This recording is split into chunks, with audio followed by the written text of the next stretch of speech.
El Señor esté con ustedes. Y con tu espíritu. Proclamación de la buena nueva de nuestro Señor Jesucristo, según San Marcos. Gloria a ti, Señor. Un sábado, Jesús iba caminando entre los sembrados y sus discípulos comenzaron a arrancar espigas al pasar. Entonces los fariseos le preguntaron: ¿por qué hacen tus discípulos algo que no está permitido hacer en sábado? Él les respondió: ¿no han leído acaso lo que hizo David una vez que tuvo necesidad y padecían hambre él y sus compañeros? Entró en la casa de Dios en tiempos del sumo sacerdote Abiatar, comió de los panes sagrados que solo podían comer los sacerdotes y les dio también a sus compañeros. Luego añadió Jesús: el sábado se hizo para el hombre y no el hombre para el sábado. Y el Hijo del Hombre también es dueño del sábado. Palabra del Señor. Gloria a ti, Señor Jesús. Por la lectura del Santo Evangelio, sean perdonados nuestros pecados veniales. Tomen asiento, por favor, brevemente, para poder compartir esta palabra. Hay cosas que no podemos ver, pero sabemos que están de alguna manera. Un ejemplo muy sencillo: entras a un lugar muy oscuro en plena luz del día. No puedes ver la luz porque está completamente cerrado, o no hay ventanas, o hay cortinas, está todo oscuro. El hecho que tú no puedas verlo no significa que no sepas que existe el día, que está la luz. Lo mismo cuando uno entra a un bosque muy cerrado, una selva donde no entra la luz del sol, pero sabes que al salir está esa presencia de esa luz, de ese calor, de ese sol. Es precisamente una manera muy simple de poder explicar lo que significa una promesa. Es cuando alguien te dice que va a dar o que va a hacer algo: te lo prometo. Y dependiendo obviamente de las personas, aunque sabemos que hay personas que pueden prometer y no cumplir, pero vamos a hablar de aquellas personas que prometen y cumplen, y que precisamente son personas que tienen palabra, guardan la palabra, y pues se sabe entonces, las personas saben que esa persona dice la verdad y cumple lo que promete. Esto, desgraciadamente, a lo largo de la vida se ha perdido. Hoy la palabra ya no tiene el mismo peso ni la misma fuerza. Ya no tiene tampoco ese respaldo de la coherencia, la verdad a la hora de prometer algo.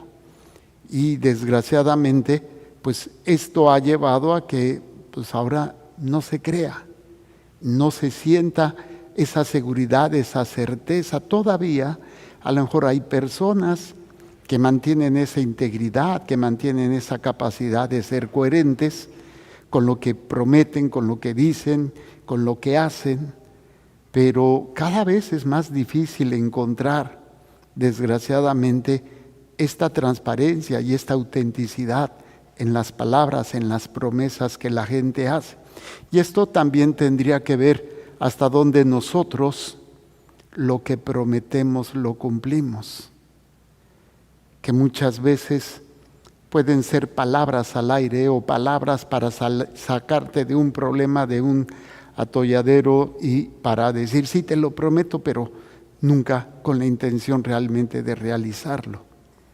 Y esto hace que, desgraciadamente, la confianza en las palabras se haya perdido.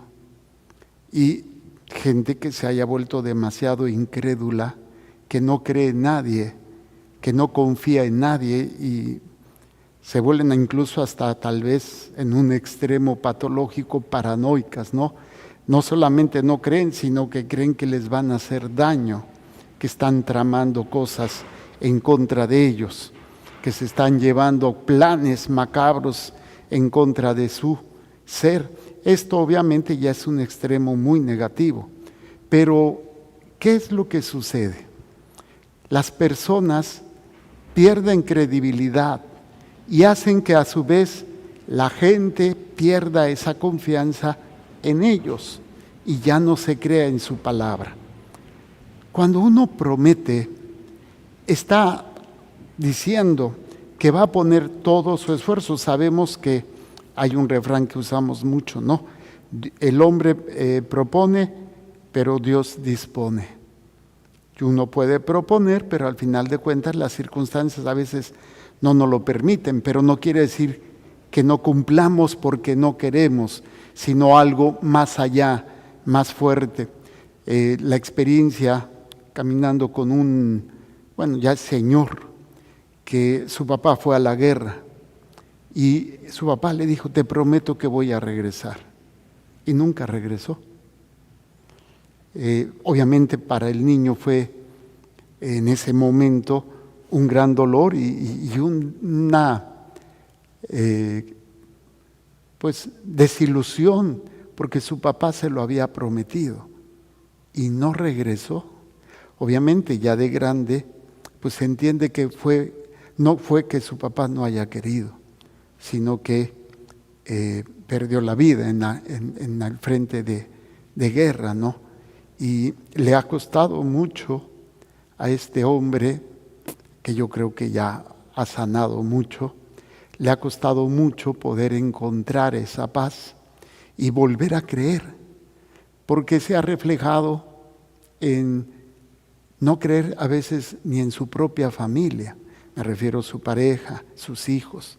No cree cuando le dicen te quiero, no creen cuando le dicen aquí estoy para ti, y no porque él quiera no creer, sino que le cuesta trabajo, porque esas palabras que su papá le dijo le desmoronaron todo, le vino a caer como una bomba que le sacudió todo y que no ha podido construir.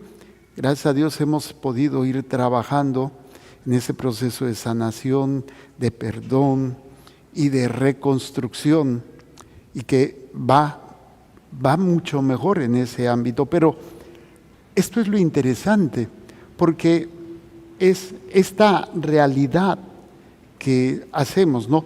Prometo, hay una promesa y va acompañada a veces de un juramento.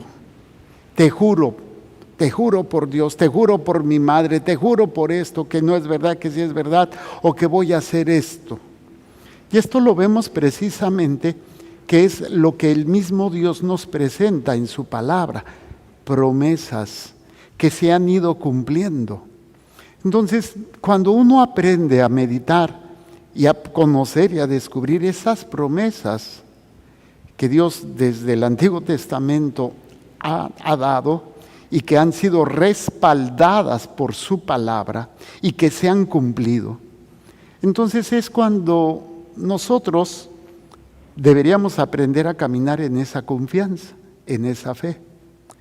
Lo que pasa es que a veces nosotros nos acercamos a Dios buscando una promesa que no nos ha hecho.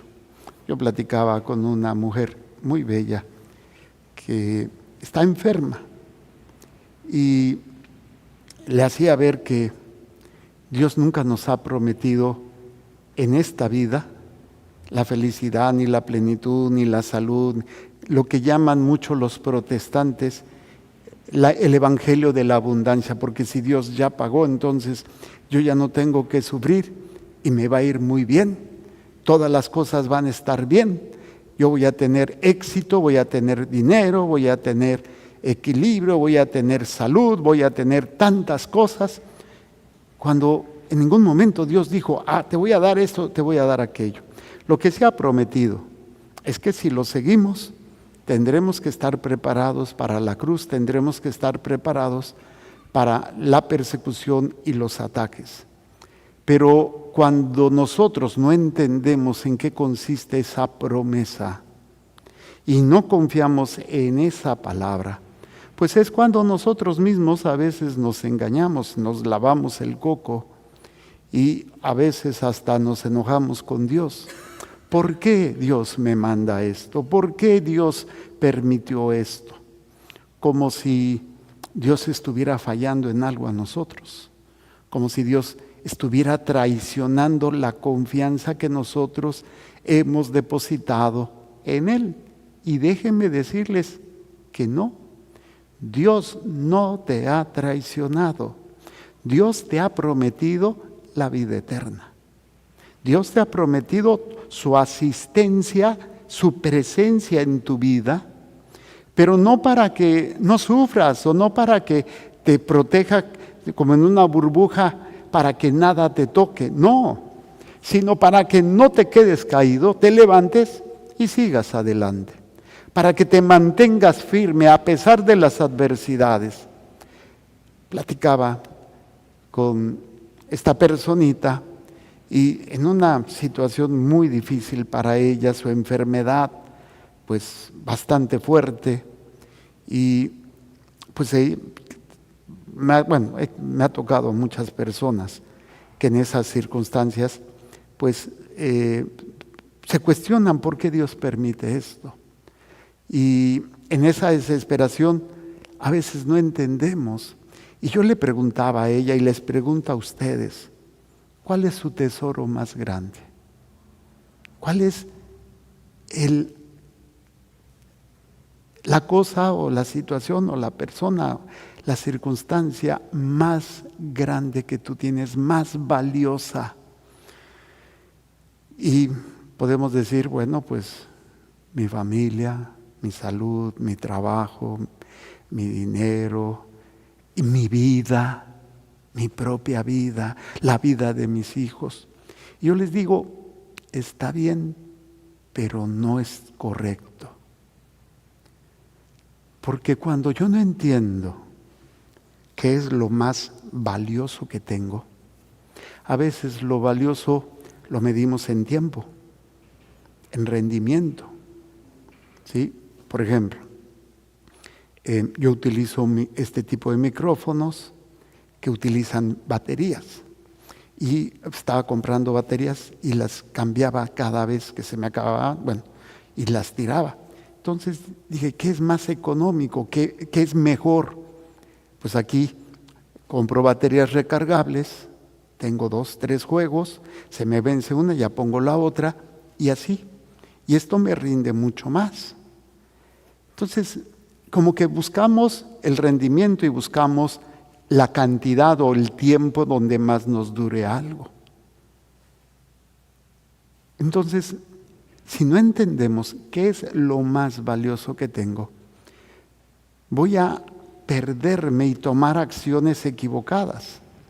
Entonces yo le explicaba a esta persona y le decía, tu mayor tesoro es tu alma, no es tu vida, no es tu trabajo, no es tu apariencia, no es tu salud. Esos son importantes, pero tu mayor tesoro es tu alma. Si tú no entiendes esto, vas a tomar decisiones equivocadas. Creyendo cuidar tu vida, puedes perder tu alma.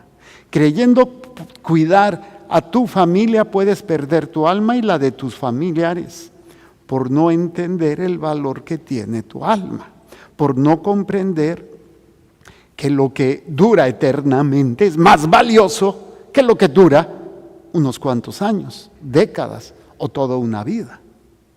Y personas, por la enfermedad, por el dolor, por el sufrimiento, por la pérdida, devalúan su alma y empiezan a buscar soluciones que pueden ser peligrosas. Me preguntaba algo y me decía, oiga, ¿y esto de las constelaciones familiares? Le digo, no te metas en eso.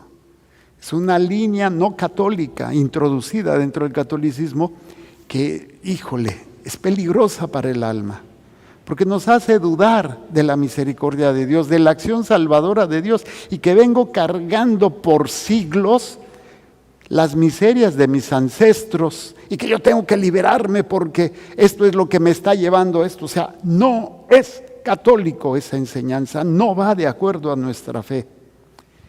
Y en la desesperación de la salud, en la desesperación de no morir, en la desesperación del no perder algo, devaluamos o perdemos el alma. Entonces, Dios ha prometido y ha jurado que tu alma estará con Él en la eternidad. Eso es tu mayor tesoro. Eso es lo más grande que tú tienes. No estoy diciendo que el otro no sea importante, claro que lo es, pero nunca puede estar por arriba o poner en peligro tu alma por algo que no va a durar mucho tiempo. Y es ahí cuando entendemos la importancia de lo que nos dice la carta a los hebreos. Aquí en la carta dice que Dios no olvida los trabajos de ustedes y el amor que le han mostrado al servir a sus hermanos. O sea, la caridad, incluso la caridad por hacer sentir bien al otro, dar de comer, está bien, pero si no es con la finalidad de llevarlos a redescubrir quiénes son de acuerdo al plan de Dios, y que pues hay que ayudarnos los unos a los otros. Las obras de misericordia, dar de comer al hambriento, dar de beber al sediento, cuidar al enfermo, visitar al que está en la cárcel, etcétera, etcétera, etcétera. Pero si esto no es con la finalidad de cuidar el alma, pues caemos en un humanismo, caemos en una situación que lo estamos viendo, ¿no? En donde ahorita el aborto es algo normal y bueno, pero no toquen a las crías de los animales porque son sagrados y no hay que sacrificarlos. Entonces, vemos cómo se quita, cómo se cambia esta situación. Todo acto que nosotros realizamos, al menos los católicos deberíamos de hacerlo. Todo acto que hacemos tiene que ir en función del alma. El tiempo que estemos aquí sirviendo para que esas personas a las cuales les estamos haciendo la caridad descubran el valor de su alma, descubran el valor de las almas de sus seres queridos y no se sigan dejando atrapar por el miedo a la muerte, por el miedo al sufrimiento, por el miedo a la enfermedad, por el miedo a perder algo, una posición, una situación, que a veces nos acostumbramos, dice el refrán, más vale malo conocido que bueno por conocer. Y entonces, pues, a veces nos quedamos en situaciones cómodas, pero tóxicas, cómodas, pero dañinas. Y a veces hay que empezar desde abajo, empezar de nuevo, pero siempre sin perder el valor que tiene tu alma. Porque Cristo entregó su vida por tu alma, no por tu cuerpo, no por tu trabajo, no por tu dinero, ni siquiera por tu salud física. No estoy diciendo que Dios no haya sanado, lo hizo, resucitó muertos, expulsó demonios, sanó enfermos, pero lo que vino a salvar es tu alma. Esa es la promesa y esa es la más grande. Y si entendemos las otras promesas de que, híjole, el que quiera venir en pos de mí, que tome su cruz y me siga, pues eso también es una promesa. Y el que niegue a su padre y a su madre por mí, tendrá seguro el reino de los cielos. O sea, son situaciones que a veces esta necesidad y este boom que tiene el mundo, no desde ahorita, desde siempre, a lo material, a lo temporal, al placer y a todo esto, pues nos atrapa a todos, nos tiene así enajenados, nos tiene en una situación de que todo está en función del tiempo. Este tiempo, cuánto me va a durar esto, cuánto voy a tener esto, que aquello. ¿Y la eternidad? ¿Y tu alma? Nada. Entonces, nos dice esta carta: Dios no es injusto para olvidar los trabajos de ustedes y el amor que le han mostrado al servir a sus hermanos en la fe, como lo siguen haciendo hasta hoy. Deseamos, sin embargo, que todos y cada uno de ustedes mantengan hasta el fin el mismo fervor y diligencia. ¿Por qué esta exhortación? Porque sabe cómo somos los seres humanos. Inconstantes.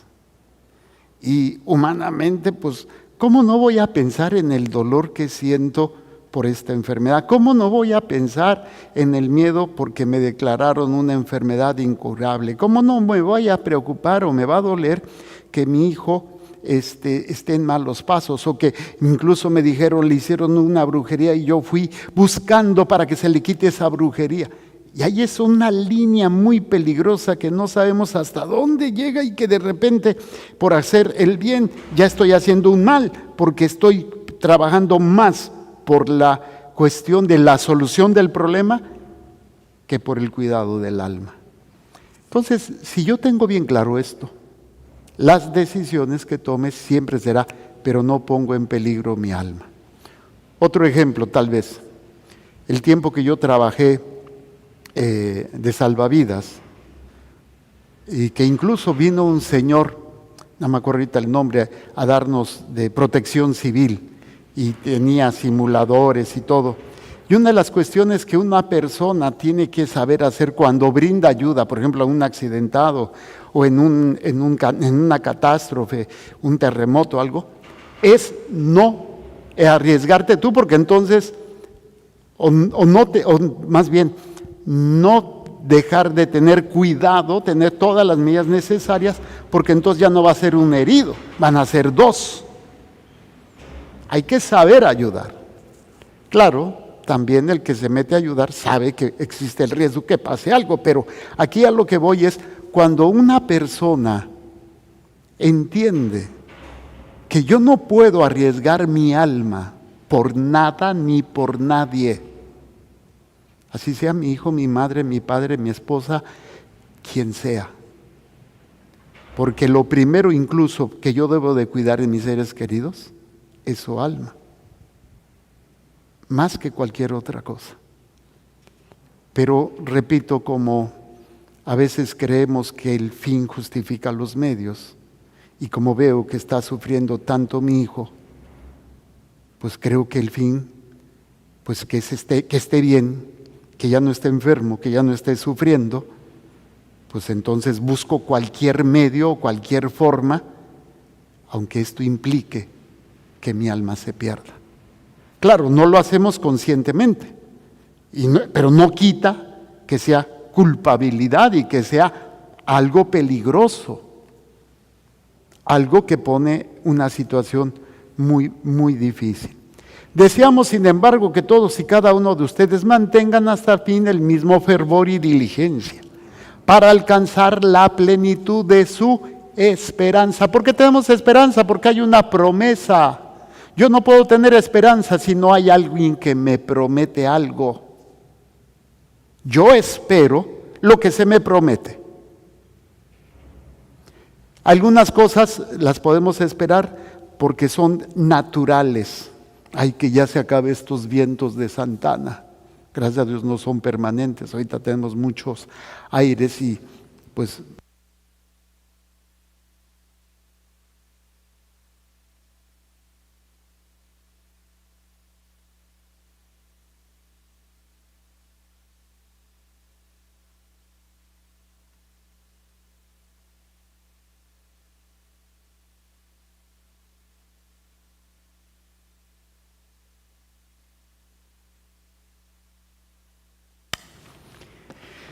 se me acabó la pila. Hablando de las baterías, ¿no? Gracias a Dios estos vientos no son permanentes, pero ahorita la humedad hay mucha sequedad. Y estos vientos, pues hemos oído y estamos pidiendo por nuestros hermanos en California. todos estos incendios y se ha vuelto a recrudecer el viento y creo que, no sé, creo que todavía no se han apagado. Hay que pedir.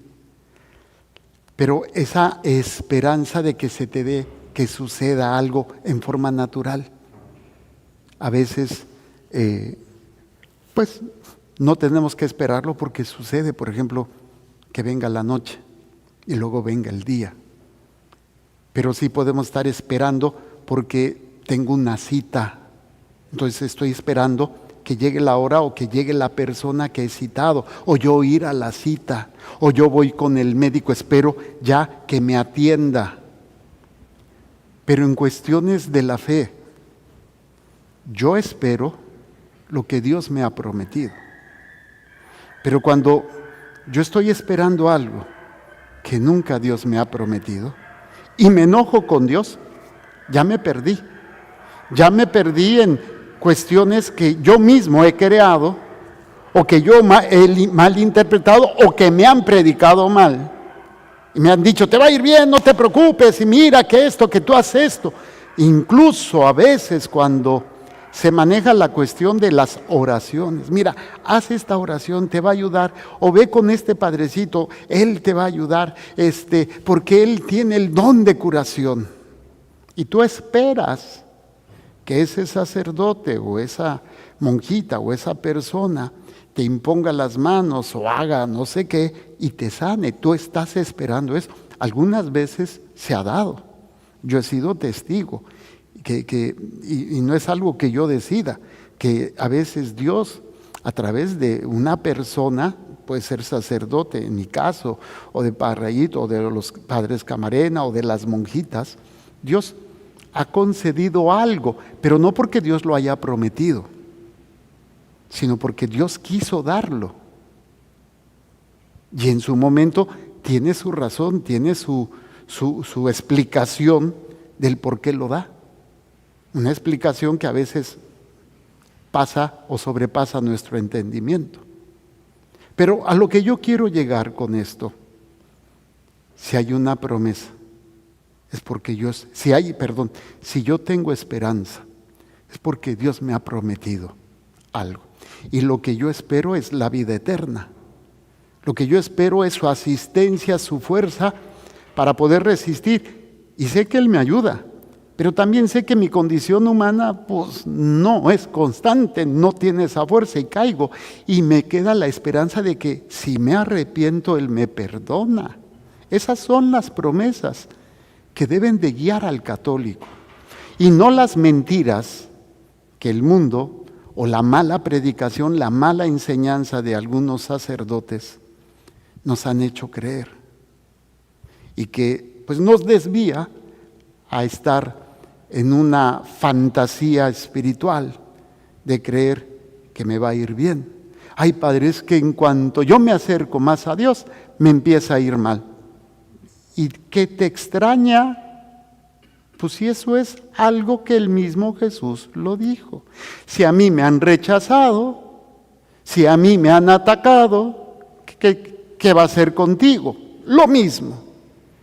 Pero no queremos oír, no queremos entender qué es lo que yo como católico espero. Y bueno, dice, deseamos sin embargo que todos y cada uno de ustedes mantengan hasta el fin el mismo fervor y diligencia para alcanzar la plenitud de su esperanza. Así, lejos de volverse negligentes, serán ustedes imitadores de aquellos que por la fe y la paciencia, óiganlo bien por favor, paciencia, la ciencia de la paz. Padre, pero es que yo ya pedí paciencia. El hecho que pidas no quiere decir que se te conceda, ni tampoco que Dios te lo haya prometido. Lo que tú debes de pedir, sí, tu necesidad, tu salud, lo que tú quieras.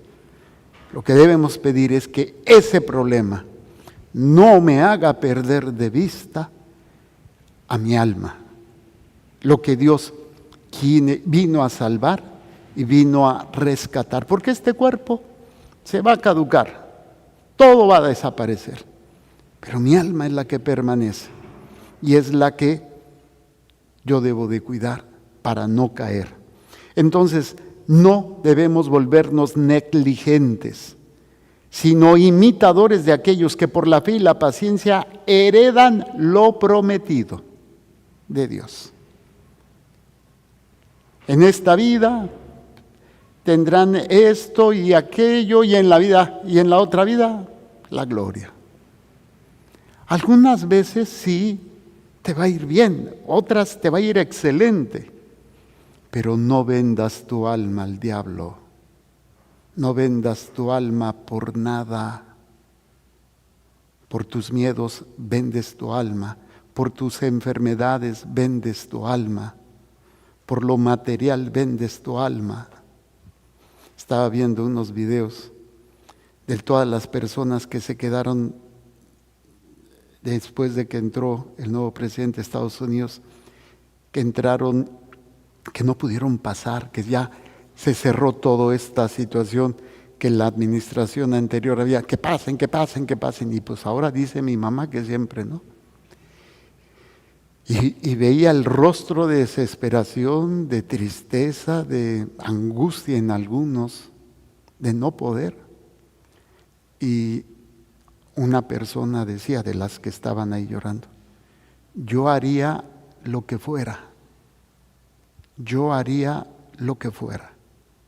hasta entregar mi alma al diablo, para que me dejen pasar. Tú dices, ¿what? Fíjense, no sé si lo dijo conscientemente o no, no sé, a lo mejor quiero creer que no, pero eso que dijo, eso es lo que se hace, se vende el alma, porque no la valoramos, porque no entendemos el valor y el poder que tiene. Dice, en efecto, cuando Dios hizo la promesa a Abraham, como no había nada superior por lo cual jurar, juró por sí mismo. Normalmente se hace el juramento por alguien que está arriba. Te lo juro por mi mamá, por mi papá, Y obviamente si es Dios, pues no hay nada superior a Dios, pero es por Él mismo, esas palabras. Dice, te colmaré de bendiciones y te daré una descendencia abundante. O sea, estaré contigo. Por este motivo Abraham perseveró en la paciencia y alcanzó lo prometido por Dios. ¿En qué sentido lo alcanzó? Yo no le conocí a Abraham mucha descendencia. Nada más tuvo 2 chilpayates y uno lo tuvo que mandar fuera.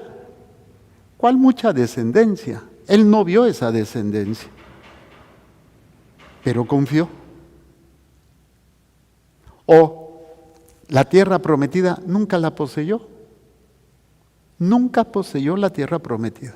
Anduvo por ella, pero no la hizo suya. Pero confió y se mantuvo firme hasta el fin. Obviamente esto es una imagen o una idea de lo que nosotros debemos esperar, la vida eterna y la bendición de Dios. Y la bendición de Dios no es, me va a ir bien, todo va a estar bien. Es la fuerza de Dios para que a pesar de que me vaya mal, yo no venda mi alma al diablo, ni al mundo, ni a la carne, ni por nada. Dice, por este motivo Abraham perseveró en la paciencia y alcanzó lo prometido por Dios. Cuando los hombres juran, lo hacen por alguien superior a ellos, y el juramento pone fin a toda discusión.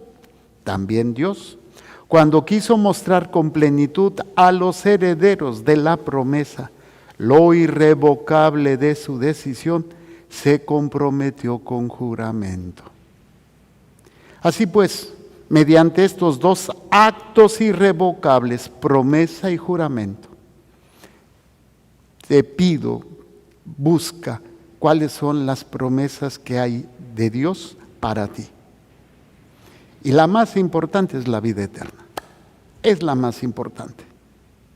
Todo lo demás. Entonces, mediante estos dos actos irrevocables, promesa y juramento, en los cuales Dios no puede mentir, tenemos consuelo poderoso. Consuelo. ¿Y qué es lo que hace falta a las personas que están sufriendo, que están enfermas, que han perdido sus casas? Ese consuelo. Duele perder un ser querido, duele perder una casa, duele perder el trabajo y duele a lo mejor la enfermedad que te está minando la existencia.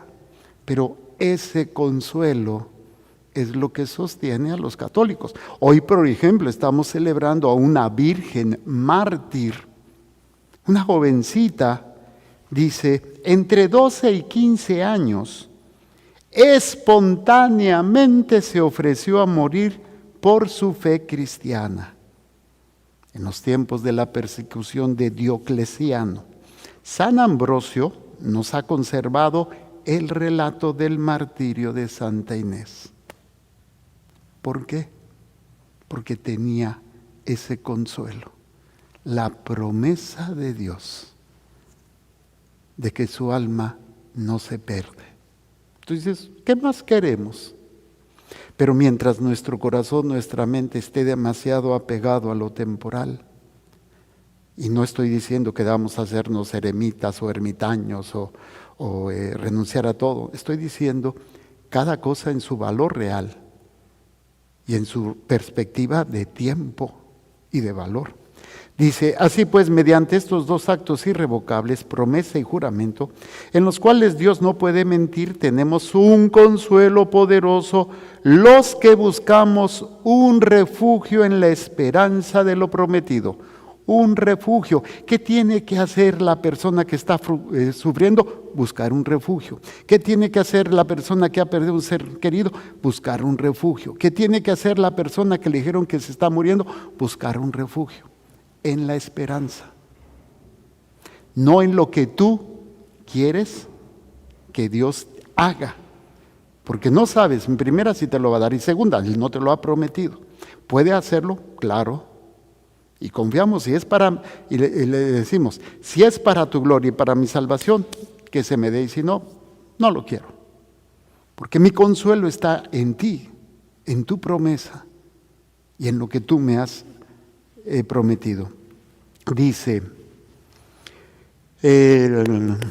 tenemos un consuelo poderoso los que buscamos un refugio en la esperanza de lo prometido. Muchos buscan una esperanza en algo que Dios no les ha prometido. Y por eso muchos dicen, Padre, es que yo ya no tengo fe. Es que yo le pido a Dios y no me lo da. Y cuando Dios te prometió que te iba a dar todo lo que tú le pidas.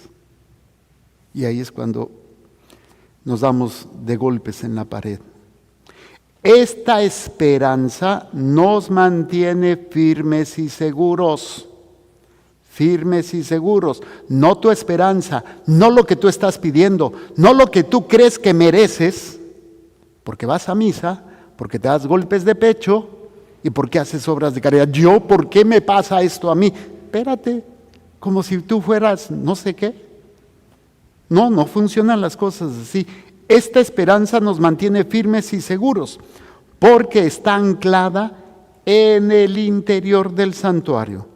Ahí donde Jesús entró, precediéndonos, constituido sumo sacerdote como Melquisedec, precediendo. O sea, ¿cuál es ese santuario? La presencia de Dios. Él está en esa realidad y nos ha precedido, o sea, va primero y nosotros después. Pero mientras no meditemos y no aprendamos a ponerle el valor real a cada cosa, siendo lo más valioso nuestra alma. Porque eso es, repito, lo que Jesús vino a salvar. Al ser humano en su totalidad, pero esta totalidad se descompone con el tiempo, se va acabando, pero el alma no.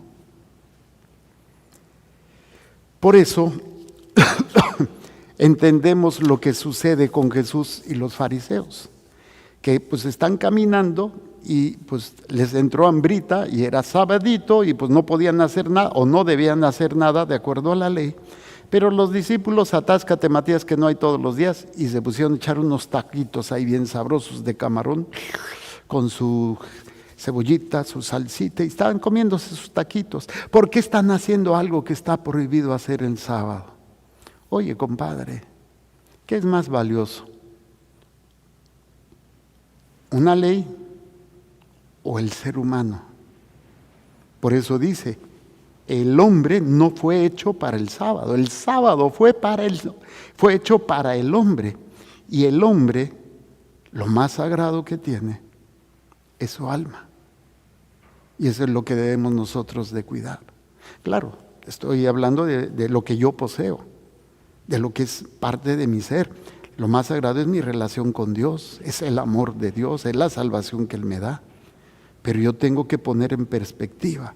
Si no, me voy a pelear en tonterías, como lo hacen los fariseos, que no entienden, no comprenden y se sesgan solamente en una ley, por beneficio, por control, por poder, por fama, lo que ustedes quieran.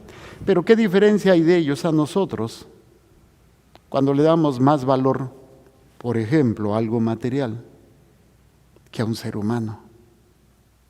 O, más importante, la cuestión física o la vida temporal que la vida eterna.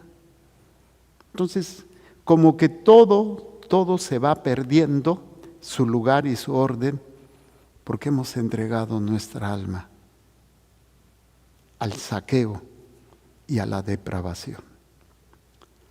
Hagamos un momento de silencio.